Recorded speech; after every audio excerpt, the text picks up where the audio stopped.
keep it alive through these lines I write. I keep it live cause I thrive. I might just blow your mind tonight. I'm so hyped, but it's no hype. From this height, it's direct hits on sight. I'm your type, lend me your ears to show you that there's something in me. I'm not giving up, I'm standing right here holding these days hostage. And I'll make this my year. We turning fear into love, and the love's in the air. I love doing this cause nothing compares. Nothing can share that same type of feeling when you feeling them flares. They can't catch it, it's havoc. I rip to a tear, switch a scenario. My stereos, I leave them impaired. Variables start to change and they're all in my range. I just gotta grab it, it's all mathematics. Every step is drastic, I make it fantastic. I'm trying to take your breath away. Asthmatic. This is live through the stereo. Go and let it blow, blow through the stereo. I'ma let them know through the stereo. Yo, here we go through the stereo, stereo. This is live through the stereo. Go and let it blow, blow through the stereo. I'ma let them know through the stereo. Yo, here we go through the stereo, stereo. Yeah, just nod your head with it, so explicit and vivid. Every image is intricate, intimate. I put my all into it, no scrimmage and no rules. I'm a pro tool, hear my heartbeat, beat into the vocals. I'm so loco, lost my mind, oh no. It's ponderoso, dope, so no overdose, cause it's dope, yo. Man, this is house grown, mixed with some milestones. So I let the style flow down like the Dow Jones, bringing it with some foul tones, letting the crowd know we getting loud, so it's eardrum rudiments. Yeah, we bring it rude again. Move, little hooligan. Music for tuning in, full time to the 10. I'm on my clock like I told you. I'm doing this for dreams we pursuing. Hey everybody, welcome back to the Anti-Media Radio once again with your host Nick Bernabe here on UCY.tv. Thank you everyone for tuning in. Welcome back to the show. It's been a few days since we had our last show on Wednesday, but make sure you catch us 5 days a week. Different hosts, but I'm here Monday and Wednesday with my normal co-host DB Schwartz. He's not here with us yet. He's going to be joining us later, but I do have a special guest host, hopefully for the rest of the month. Manny, how you doing, man? Hey, what's up, Nick? How you doing? Down here, making sure that Nick has a good show and stuff like that, and I'm sure he'll be telling us, and we'll be telling you basically more about PM beer status and all that. Yeah, we'll be going into that a little bit. I can't go too deep into it just because I can't jeopardize the case, of course. But, I went up there and I was at the court today. For those who aren't aware of what's going on, PM Beers is a journalist that works with us. She also helps manage some of our social media accounts. And, she's a really awesome member of our team. But she was arrested during protests for Kelly Thomas when the verdict came out that the cops that killed Kelly Thomas were not going to face charges. Anyone that isn't familiar with Kelly Thomas, he was a schizophrenic man that was beaten to death by the Fullerton Police Department. It was all caught on video. I mean, this is brutal slaying of a man, and they just beat this guy literally to death. And they showed no remorse. They were not charged. And when they weren't charged, when the verdict came out, or when, I think there was probably a grand jury or whatever it's called, and they weren't charged, there was a bunch of protests that broke out. And PM Beers was there recording video, reporting on the protests. Anyway, long story short, she was arrested along with 15 other people. And it's just such a slap in the face because, these are the people that are asking for justice. I mean, these cops got away with murdering somebody. And the people that are out there trying to get justice for something horrible that happened are the ones that end up actually getting persecuted by the law. And they're trying to persecute them to the maximum extent possible. And the charges that she could face could be up to 6 months in jail for, conducting journalism. I mean, it's completely wrong. And Manny, I know PM Beers. I was hanging out with her today. I mean, she's not a criminal. She was performing a civic duty. I mean, it's not just that. It's not like she has the option to be out there. When you get to that point, it's like you're obligated to be out there because there's injustice going on. it's just such a slap in the face to everything that we're supposed to stand for, and anybody that just is just letting this not really caring about this. I mean, got to question how much you really care about freedom, because this is where it's at. I mean, this is the cutting edge of independent media, and our journalists are being threatened with 6 months jail time, and that's just that's what's going on. That's what's happening. 2 of our journalists have recently been arrested. I don't want to say who the other one is. I don't know if they want that publicly, but I mean it's scary. It's scary because these cops don't like us challenging them, because almost a lot of other activism doesn't really hit the root of the problem. And of course the cops aren't the root of the problem, but they are the face of what is the root, and it's authoritarianism, and authoritarianism only gets carried out by having willing servants that are foot soldiers that are willing to carry out these policies, and that's what these cops do. And they've been shown from the DOJ report that just came out about Ferguson that they're extremely racist. It was shown in New York City that they're basically just revenue generation organizations that just make a bunch of money for the city. In New York City alone, I think it was almost $1 billion in revenues that the police department generates through having tickets and citations and violations and stuff like that. So I mean, these structures are being exposed for what they are, and to them, it's really scary. They don't want this to happen. And so this is why they're starting to try to suppress the press. They're trying to shut everybody up. They're trying to threaten people with jail time. And are we going to stand up against it? I mean, we're attempting. We're trying to. I was out there today. We're covering it. We're going to be covering it daily on the anti-media. But I mean, this is much bigger than just us. It's much bigger than it's much bigger than any of us really want to realize. And go ahead. Yes, basically, I want to say too, what's happening in PMBers is no different than an activist out there that's fighting for rights and stuff like that. I would say that it would be unconstitutional for me not to be out there as an activist myself, because if we can't fight for freedom and stuff like that, then we're just as guilty if we don't say nothing and stay quiet and stuff like that. That's why I'm very happy about what PMBers did. She took a risk, like we all are taking risks and stuff like that, but we're doing it for the right reasons, not for the wrong reasons and stuff like that.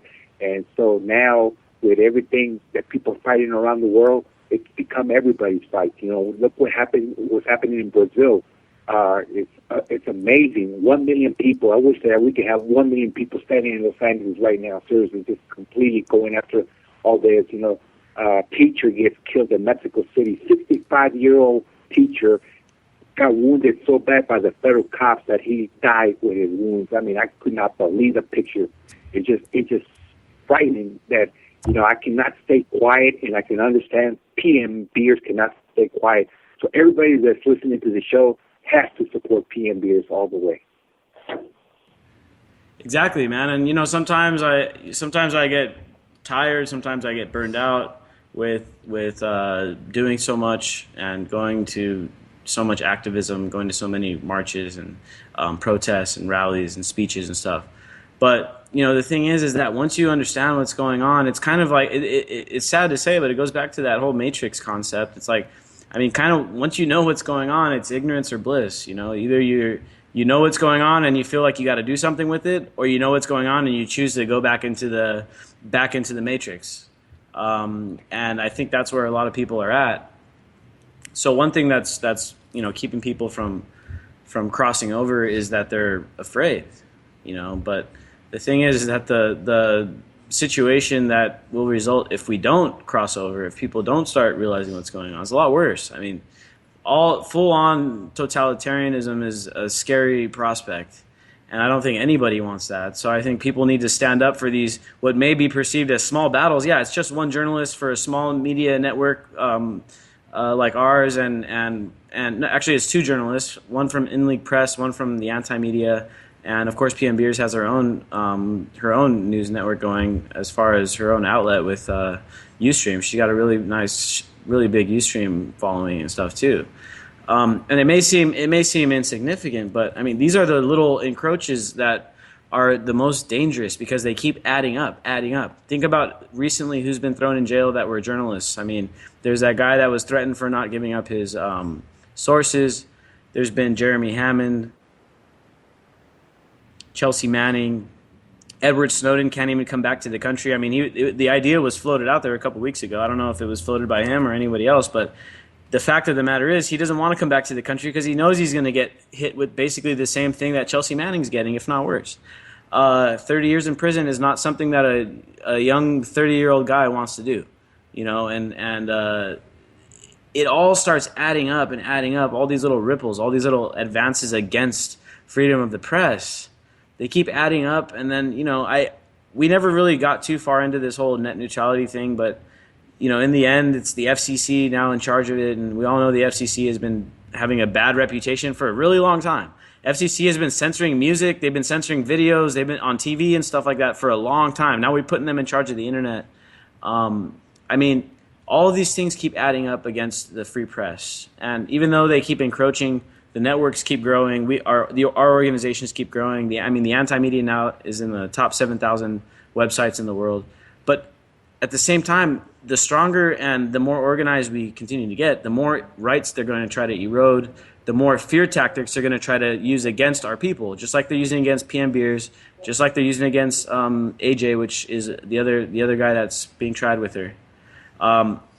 They're going to keep trying to, you know, scare us back, to make us step back from our positions and step back from our activism and stuff. We can't do it. We can't step back, but we're going to get squashed if people don't step up with us.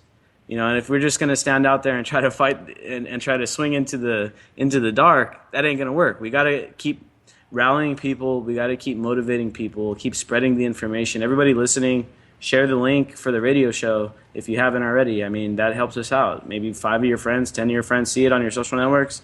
Maybe 1 or 2 of them click on it. Maybe it's a new listener. I mean, that's what we got to do. I am joined on the call now by my other co-host, Stevie Schwartz. How you doing tonight, man? Doing good, Nick. Just got done with school a little early, so I'm glad to be on the show a little earlier than I thought. And yeah, man, everything you're saying is resonating. We're in a time period where we're a little bit before mass protests because people's quality of life hasn't diminished yet, and you don't want to go too much out on a limb where they make an example of you. You want to just keep spreading awareness, not being too super crazy. I mean, but at the same time, you want to push that envelope and kind of inspire other people to get involved, especially young people. What I'm seeing now is like 18, 19, 20 they're extremely angry, and yeah, they've been apathetic for a while, but they can't even get a $30,000 a year job now with college degree. So that's the future, man. The future's bleak if we don't take it back. Exactly, Nick and DV. Seriously, it's just Nick said about how sometimes he can get tired. Sometimes I get overwhelmed and tired because I'm trying to manage my career, my activist work, and all that. But man, when you start thinking of the difference you're making, and you're the voice for a lot of these people that don't have the courage or don't have whatever, you know, that's when you say, you know what, you can't be tired. We got to do what we got to do. And I think it's great to do what, you know, we need to be doing, you know, Nick and DD and stuff like that. Oh, and by the way, if you guys want to buy a house down there in Minnesota, look DD up, okay? Yeah, I mean, you know, we don't really have a choice because if we don't do it, it's going to be too late. We've talked about this all the time, the advancing technology, the drones, the surveillance state, it's all reality now. I mean, I don't know if you guys have been seeing those new DARPA dog-looking drones that you can, like, the guys are like kicking these drones. They're actually kicking them, and the drone is able to like regain its balance. I mean, these things are it's kind of, you know, they're getting really, really advanced. But this is scare tactics again, Nick, and it's something I talked to Cassius about, which is you're in a very simple kind of triangle of checks and balances with AI, robotics, and people using them against other people. What I told him was really simple. If you have like a drone, that gets knocked out by an EMP super quick. And guess what? You can cloak EMPs now. So your robots are pointless in a real war because the superpowers will just drop an EMP on them. They won't even see it coming, and it knocks all the robots out. So there's number one. How do you shield against an EMP? You harden the chassis of the robot, right? But then it can't get radio signals in, so it's got to be given AI. And guess what happens every time so far they've given robots with killing power AI? They develop what's called a logical complex and kill their creators, because that's logical since they're the threat to them.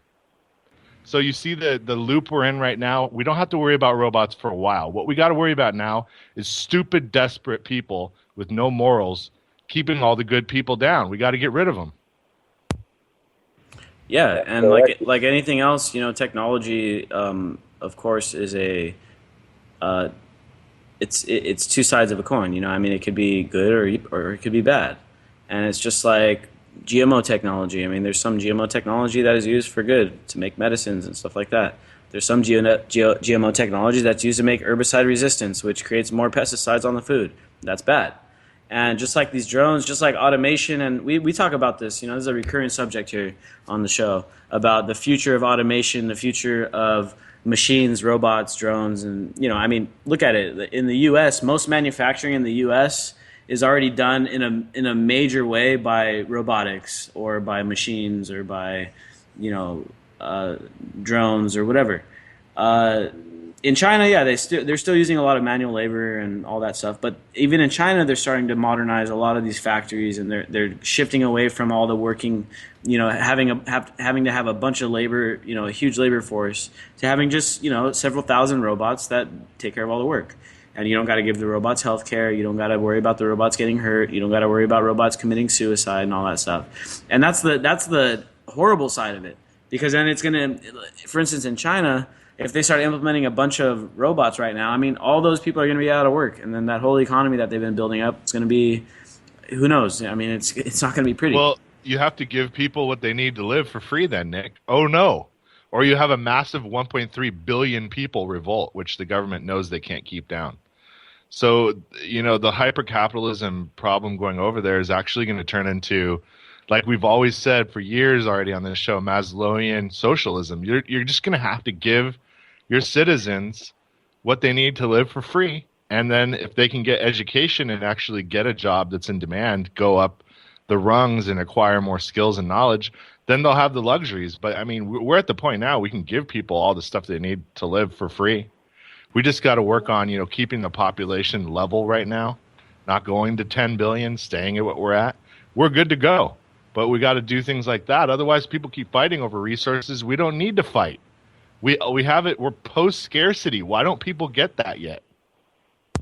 Yeah, that's the thing, is that, if we're going to allow this automated, takeover, there's going to be a huge class of people that are going to be completely out of work. And unless another direction is taken, and they'll have to be entertainers or farmers. That'll be it. Yeah, right? And no, like you were saying, I mean, there's going to be such a huge class of people that are going to be out of work because there won't be really any manual labor left.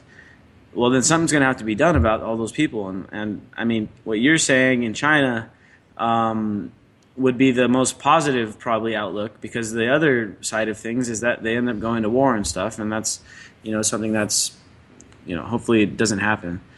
I want to kind of stick on this back to this police state stuff. We haven't been spending enough time on it. I know we could talk about this for so long, but there's a lot of stuff going on.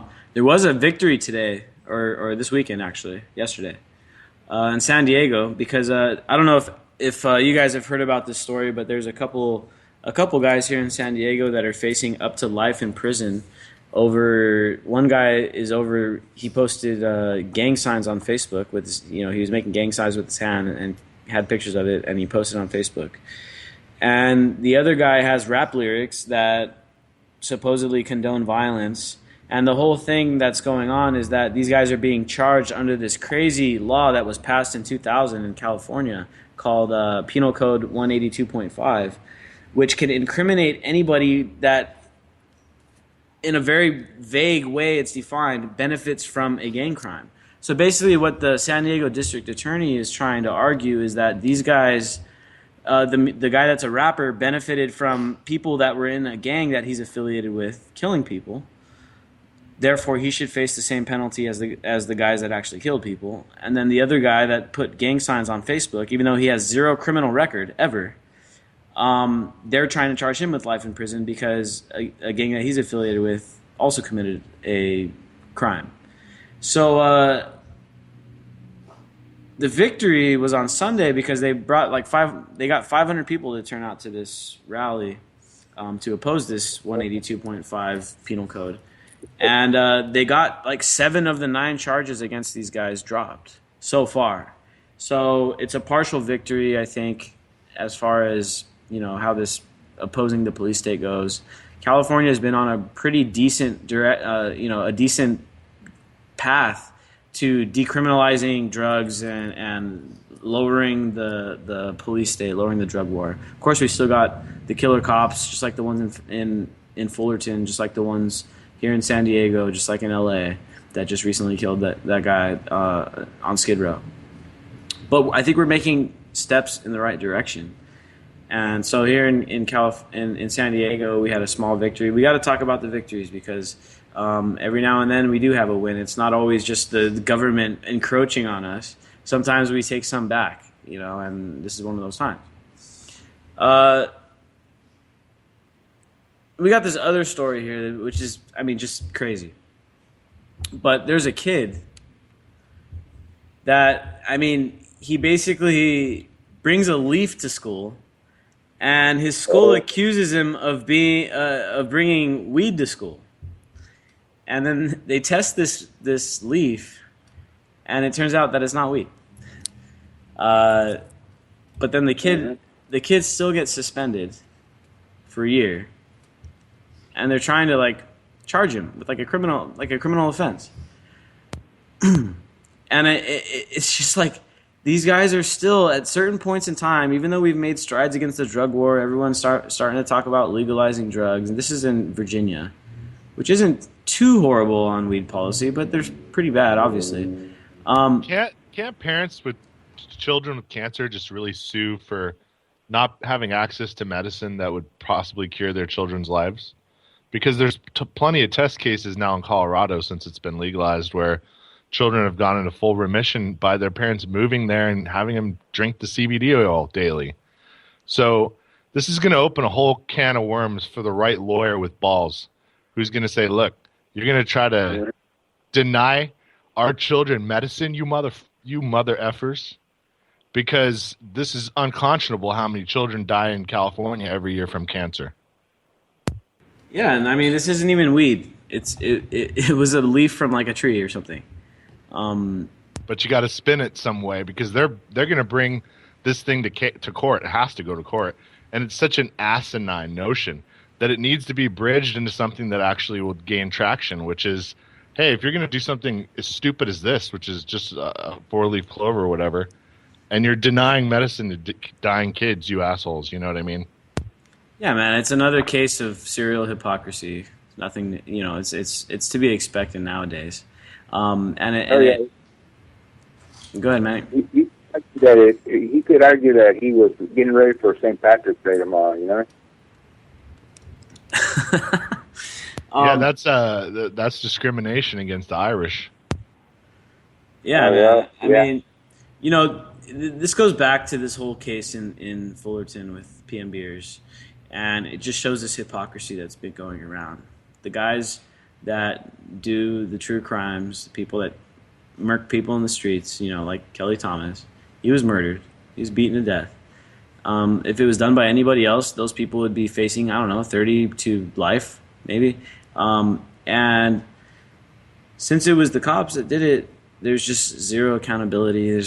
They already got exonerated. But if anybody else did it, you're done. That's the end of your known life. You're pretty much over if you beat a guy to death.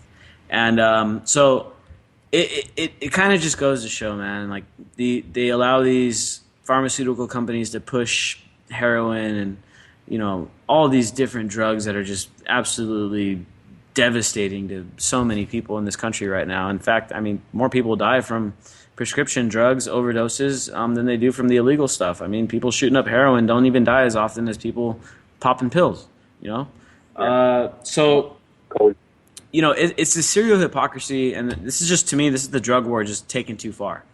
To prosecute and suspend a kid from school over what they thought looked like a weed leaf, even though it wasn't.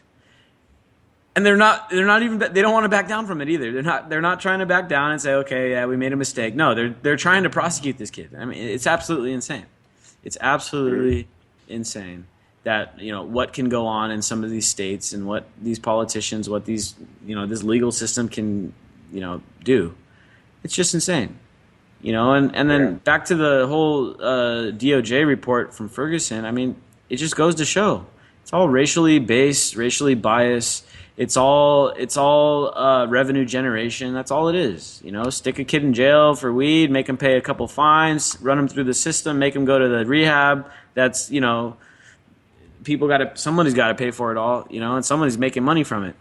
So I mean, it shows how bad the system has grown and how much we need to abolish. And I think that, one of the short-term steps, because, everyone knows that I of course I believe in a utopia where one day we don't need government and all that stuff, but I think that's years off and all that. But right now we need to be abolitionists, just like they were back in the slavery days. We got to abolish a lot of this crap, like the drug war. We got to abolish all that crap. We got to abolish foreign aid. We got to abolish having all these bases around the country. We got to be the modern day abolitionists. And Nick, it's so bad about what you said about the pharmacists and the government. It's so bad about it. You get these poor people, that need to save money and they need the drug, so they go to Tijuana and buy it legally and stuff like that. But then they get harassed when they come to customs. Why did you have to go buy medicine over there? Why? Well, what do you think they went to buy medicine over there for? You know what I mean? It's crazy, Yeah, the medicine in Mexico is a lot cheaper, and there's various reasons why. One of the reasons is that our medical system is so messed up, and it's like totally corporate government monopolized over here. Our medical establishment in Mexico, it's a little different. You can go down there, and from where I'm at, I could drive 10, 15 minutes. Cross the border, go to the pharmacy down there, get the drugs I need without prescription, or if you have a prescription, even better, and you can get it for cheaper than what you would pay if you had insurance, And so, to me, in the place I'm at, it doesn't really make sense to get insurance because I can go down there and get whatever it is I need to get taken care of for cheaper than what I would pay with insurance, my premium, whatever. I mean, you go down there and get your medicine for $10, $20, and that's it.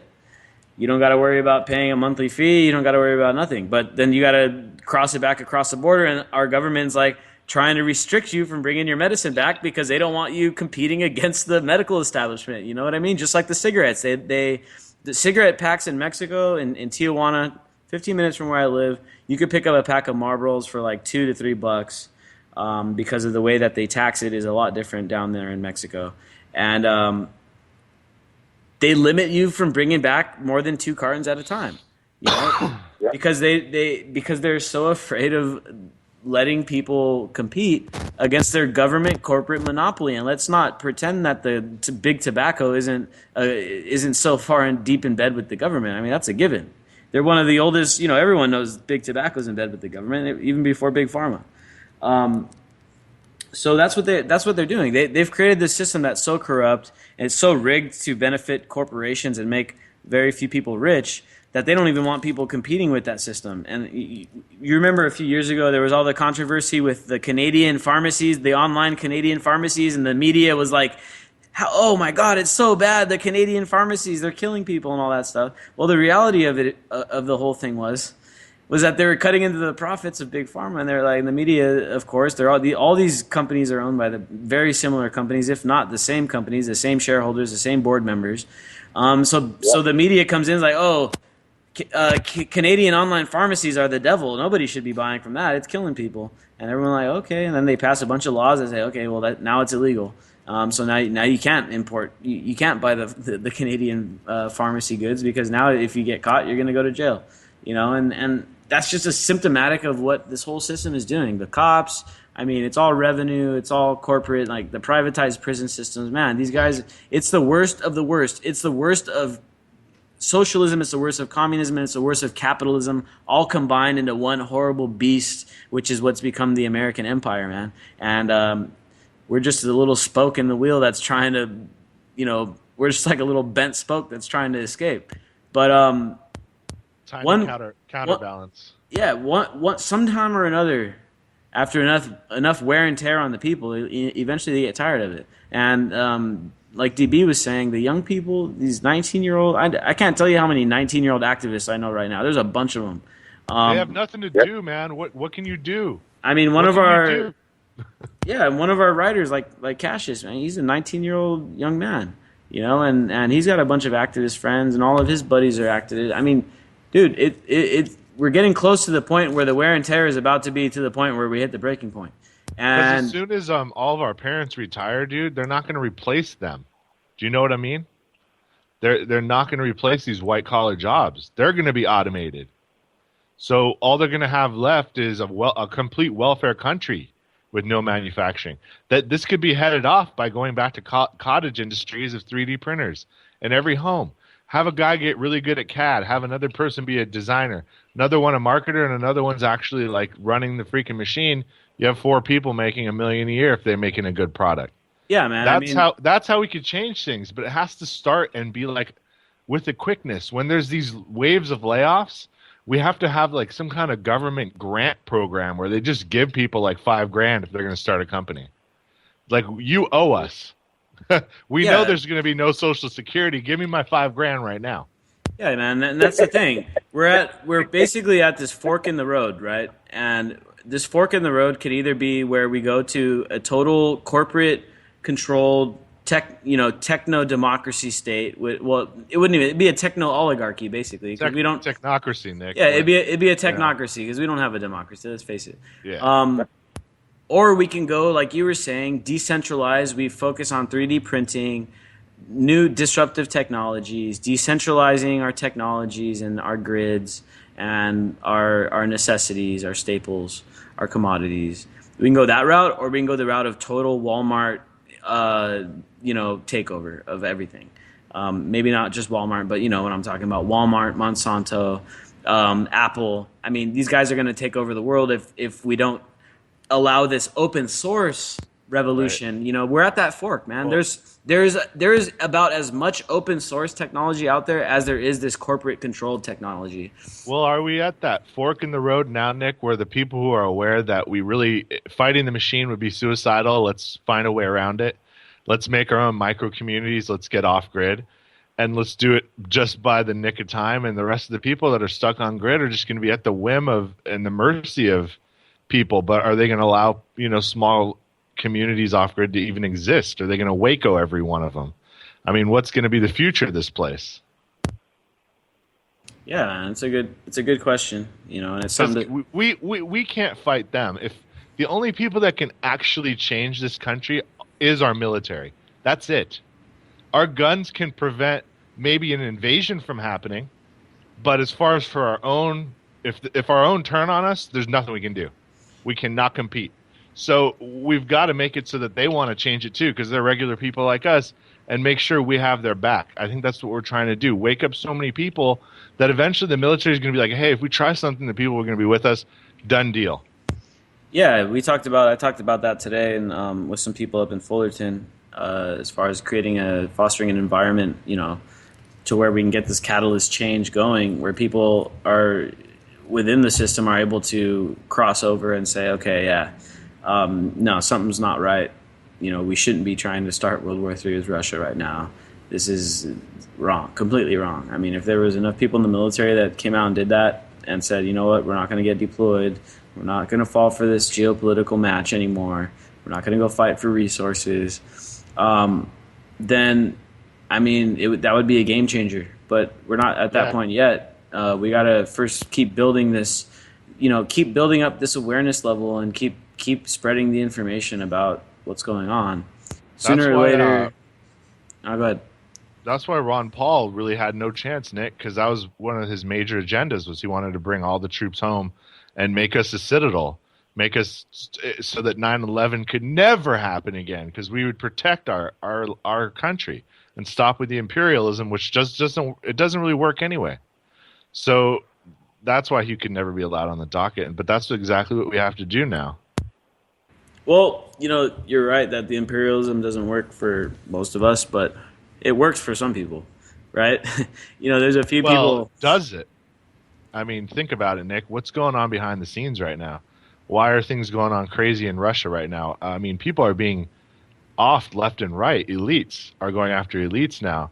And it's because things are coming to light. And, maybe it works for some people for a while, but then you get caught. And then you have to change. You have to leave the country. Except in the past, when you left the country, they didn't have satellites that could track you. They didn't have the internet that tracked every financial transaction. Like, these people are caught, dude. The thing is that they know it, and they're going to do as much damage as possible if they aren't let off the hook. And I'm starting to see that, what's going on right now behind the scenes. Seems like there's going to be this shift soon and this change, and the people have just got to be ready and aware and awake for it, because things are going to change quickly. It seems like that. Yeah, I wouldn't doubt it. I mean, this is the state of affairs. We all know what's going on isn't sustainable. We all know the economy isn't sustainable. We all know the monetary system, foreign policy, the amount of people getting killed by cops. I mean, none of this stuff is sustainable. Sooner or later, it's going to come to an end. Just like Brazil. What was that?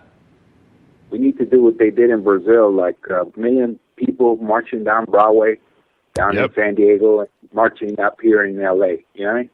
Well, Manny, I mean, haven't they had like 3 months of sporadic water in the biggest city in the Southern Hemisphere? Yes, sir. Where 12% of the world's fresh water exists. These people had 2 days of water a week, and they had to ration. And they're like, listen, we have the Amazon. How do you guys not have it piped down here? Oh, our reservoirs is broke. Really? We have billionaires all over the place, and you're telling us we have no water? I mean, is it going to take the infrastructure of this country to break down and people start losing their utilities for them to rise up? To maybe miss a football game might wake them up? Yeah, and you're right about that, because the government and the people were already mad about all the money that was spent on the stadiums for the World Cup in Brazil. So you're right, BB. Yeah, and then that same problem is coming back here too, because we got this water crisis here in the West Coast, this massive drought that's going on, and of course, again, it's a political. In many ways, of course, not fully. Of course, we're in a drought and we're not getting much rain, but in many ways, it's a political crisis. They're treating our water as a political commodity, and they're using it for political campaigns and all that stuff, and it's just. Nick, what would happen if, Fukushima keeps leaking and they build this huge desalination plant and people start drinking the seawater that they're not going to be able to filter out all that radioactivity?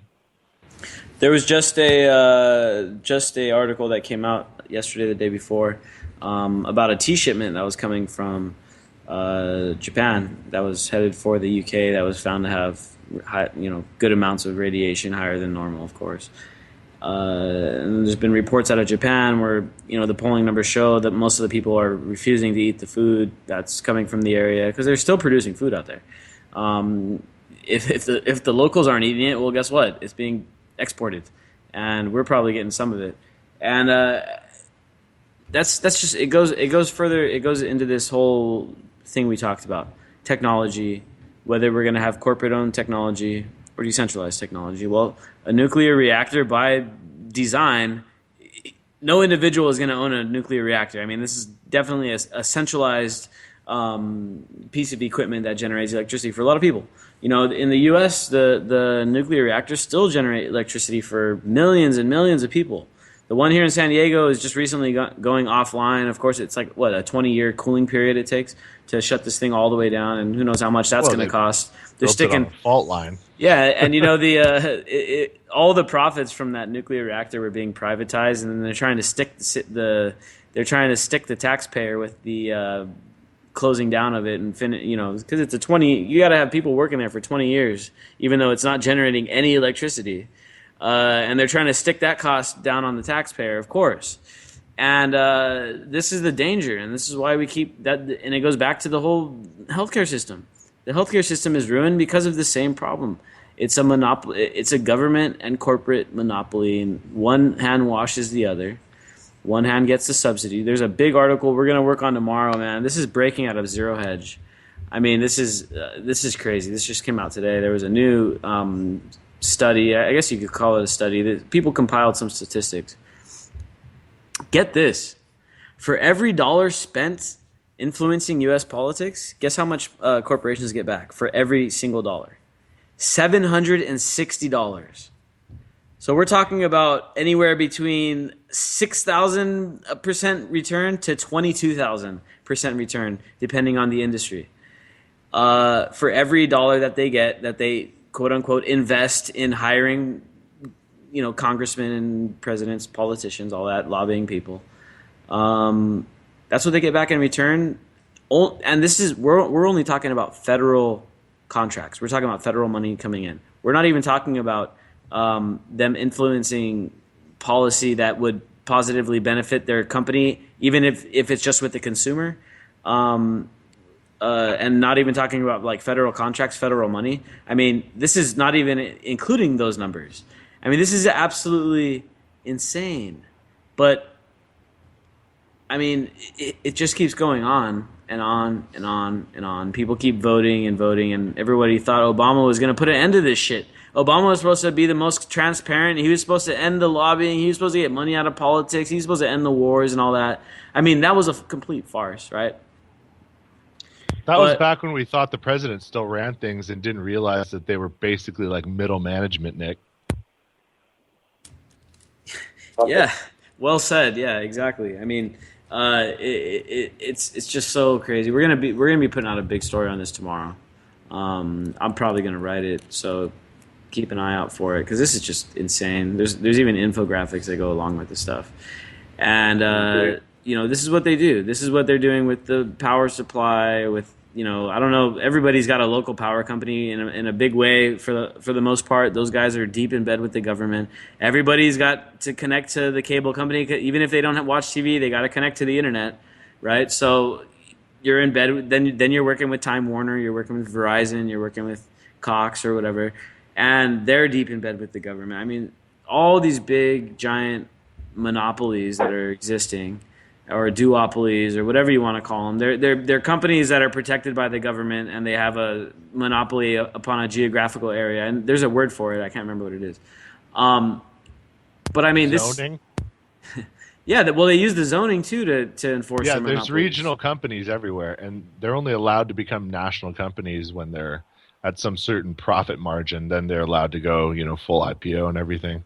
But there's things out here, Nick, that I've never seen before, and there's a bunch of stuff from back there that's not out here. So it's definitely the northern regions. We have a lot of hokey kind of stuff, more down home type places. Well, it's like the supermarkets, for instance. You had Safeway that owns Vons, and now they got bought out by Albertsons, so now less competition. You got Colgate that owns Ralph's, and they own Foods for Less and other companies, and so it just a monopoly big time in the supermarkets and stuff. I've heard that Monsanto may attempt a hostile takeover of Whole Foods. Oh wow! Oh, that'd be insane. That'd be insane. I got a federal story. They have the money to do it, Yeah. Oh, I got a federal story for you. Now that you're talking about federal, there, Nick. We had basically where the cop is now feeling his own medicine and knows how it feels to be on the other side of the law. He got picked up by La Migra for having somebody in his trunk when they questioned him, and they arrested him. LAPD out of Hollywood, California, and they're looking for the other rookie cop now. Yeah, I heard about that. They tied the car in. They couldn't find the guy, and they chased the car back, and the guy's like the main suspect, and he's nowhere to be found. Once again, he's a LAPD cop, right? Yeah, and it's just this system is just so corrupted, right?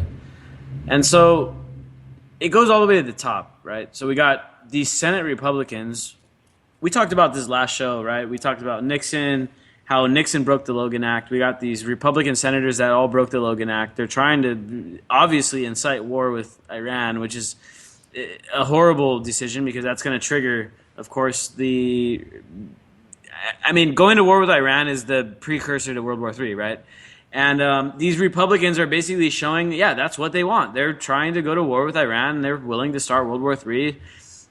And they're basically, to me, I mean, I wrote an article on this, basically saying, you know, these guys are ready to sacrifice millions of American lives. That's just the plain and simple truth of it. They're willing to go to World War III. They think they're going to win, Nick.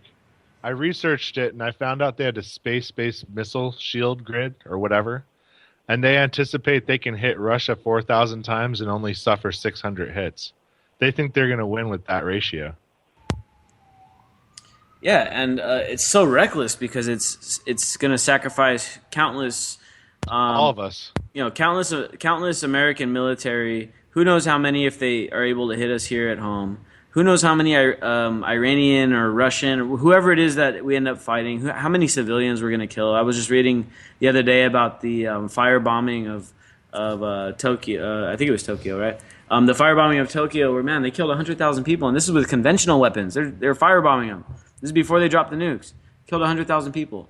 That was the firebombing in Tokyo, yeah. Yeah, and that's the worst. That's the most heinous thing you can ever read. I mean, the fact that they dropped napalm on their wooden civilian outskirts and basically just burned to death 100,000 people in one night.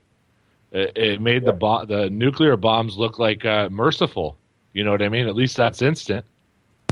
Yeah, and these, you know, we're talking about conventional weaponry here. Firebombing is, you know, it's been around for a while. So this is the kind of stuff that we pay for if we participate in this system. And yeah, that was in World War II. But these Republican idiots in the Senate are trying to, more or less, make a repeat of you know, the same mistakes that we've made before. And instead of trying to solve the problem, these guys are trying to undermine it, and they're trying to create war. Now, on this thing with Iran, keep in mind that this is Obama, and I think he's on the right track at a superficial level with Iran and the whole Iranian negotiations. And it's cool to see a bunch of people from the left talking crap about us, you know, praising us not wanting to go to war with Iran. Finally, it's like a bunch of Democrats are like, yeah, we don't want war with Iran and stuff. But yeah, at the same time, they turned the blind eye to the fact that Obama has helped overthrow Libya along with Hillary, and helped start the civil war in Syria, which has killed 200,000 people and displaced another 2 million. And now what's going on in Ukraine, we talked about it last show, 50,000 minimum dead already in Ukraine. You know, a lot of people don't know this, but since we've been involved in the Gulf since 91, right?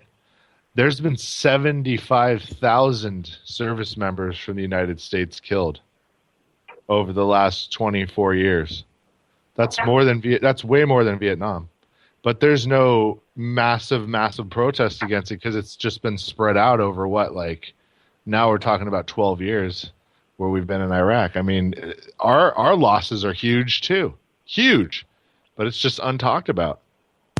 Yeah, they spread it up. They break it up into pieces because they know how to manipulate their propaganda. They saw what happened in Vietnam and the anti-war movement it created. You can't have another war like that where you have, 75,000 people dying in one quick, not quick, but in one short war. I mean, keep in mind, Vietnam lasted a lot less long, a lot That's shorter. Not counting cancer people either, like soldiers coming home and having cancer from handling the depleted uranium munitions and then spreading those markers to their kids, and the kids are sick.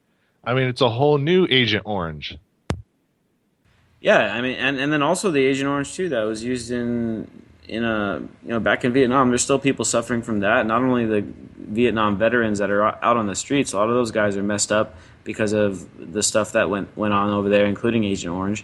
Even their children as well are suffering health effects from that because it creates genetic mutations and reproductive disorders that causes the kids of these veterans, and then of course these Iraq war veterans that are handling depleted uranium. If you think about it, I mean, depleted uranium is probably going to cause even more reproduction issues than the Agent Orange because radiation is known to cause genetic mutation.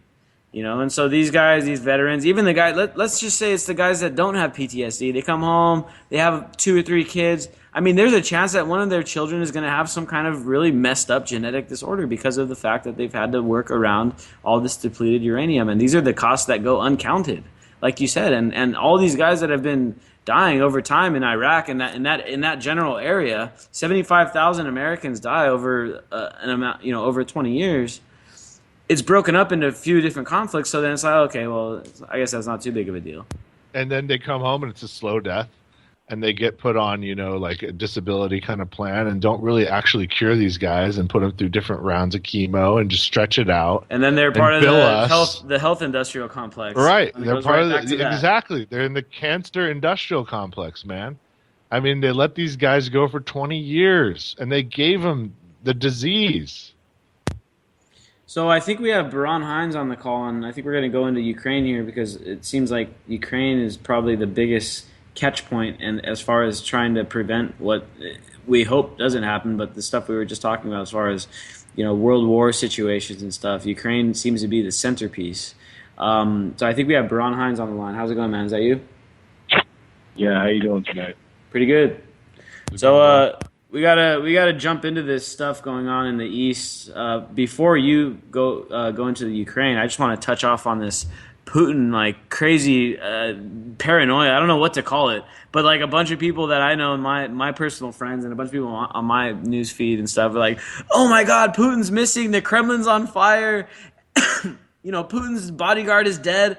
And all of this stuff, all of these stories, I don't know where they originated, whether it's from Veterans Today. I know Veterans Today covered it. I don't know where it originated from, but it was all just a fabricated, it was just all made up. And everyone's freaking out, oh my God, there's a coup going on in Ukraine, or not Ukraine, in Russia. And even the Daily Mail, which of course we got to remember, the Daily Mail, it's a big mainstream publication out of the UK, but it's very much a tabloid too. It's not really, it's kind of news, but a lot of times it's just tabloid stuff. It's a Fox News kind of clone. And I think it's actually owned by the Rupert Murdoch empire as well, too. So yeah, it's not, it's kind of, it should be expected, but considering that it's a foreign news outlet, people don't realize, oh, this is just Fox News disguised as, but that's what it is. And so there was all this fear mongering. Everyone's like, oh my God, there's a coup going on in Russia. Well, guess what? Putin shows his face today, and it's oh, Putin's completely fine. There's not a coup going on. The Kremlin wasn't on fire, and Putin's main bodyguard did not get wiped out. Now, the true part of the story is, Putin, a opposition leader or whatever you want to call him of Putin was killed, and we still don't know who did it. But it doesn't seem like, it wouldn't benefit Putin any to kill the guy. It's one of those things that doesn't really make logical sense. To accuse Putin of murdering his opponent and letting it be publicly known, that doesn't make logical sense. Yeah, the only way that would make sense is the quote conspiracy theory that Putin might want to do it in a very public fashion to cast all suspicion away from him, and that barely makes sense. It's something that he's much smarter than that. We're talking about the guy that was one of the most instrumental figures in the KGB. He's not going to go around and start outright just gunning down his political opponents. If anything, this comes right out of the CIA handbook that they gave to the Nicaraguan rebels. I just read an article about that the other day. And they were trying to get, the CIA was encouraging, back in the day, I can't remember the day, man. It must have been back in the 50s or 60s. They were the CIA handbook that they're using to train these Nicaraguan rebels was telling these guys to kill their own leaders to create martyrs, to rally up the troops and rally up the opposition. And so that's what makes more sense to me out of this whole, and I hate to go off on a conspiracy tangent or anything. And most mainstream publications hint at the fact that it was probably Putin that assassinated this guy. The fact of the matter is, being a guy like Putin, that smart, that calculating, former KGB guy, he's not going to just go out and kill his opponents in broad daylight. That just doesn't make any sense at all. And anyone's claiming that is, I'd have to question their logic, their reasoning abilities. You know what I mean? Yeah, the most sensible breakdown of that seems to be that it was a softball for the American and the Western media, the Nemtsov killing, to casually link it to, to Putin the same way drugs are linked to minorities and crime and that sort of thing. It's an easy, soft link, and all that has to be said about it is, well, it happened, and it favors Putin in a way because he was critical, but not really. It's basically the same exact thing about that plane that got shot down over Ukraine. I mean, it's the same thing. It's like, well, chances are it was, Putin. We don't know for sure, but chances are, it was him. This is all part of this propaganda campaign to undermine, to make everyone in America think like, yeah, Putin, man, those guys are really messed up. I mean, shit, if we really had to go into Ukraine, we should, because, Putin's a horrible guy. He's going to deny people rights. He's going to kill a bunch of civilians. So let's go into Ukraine. We only have about 4 minutes left. Give us an update, man. I know you're working on a new story on Ukraine. Well, basically, about 10 days ago, Putin disappeared pretty much over the weekend. And it was more so that, he pulled it. He almost trolled the entire Western world, in a sense, basically by disappearing. And as the buzz first kind of built in Russian blogs and Ukrainian blogs, and then spread to Russian and Ukrainian news sites, and then it slowly filters to this side of the Atlantic through people that are paying attention to the conflict. And what ended up happening was a couple of articles finally got written in Western press. And like I said, it was a very easy thing to point to. Oh my gosh, where's Putin?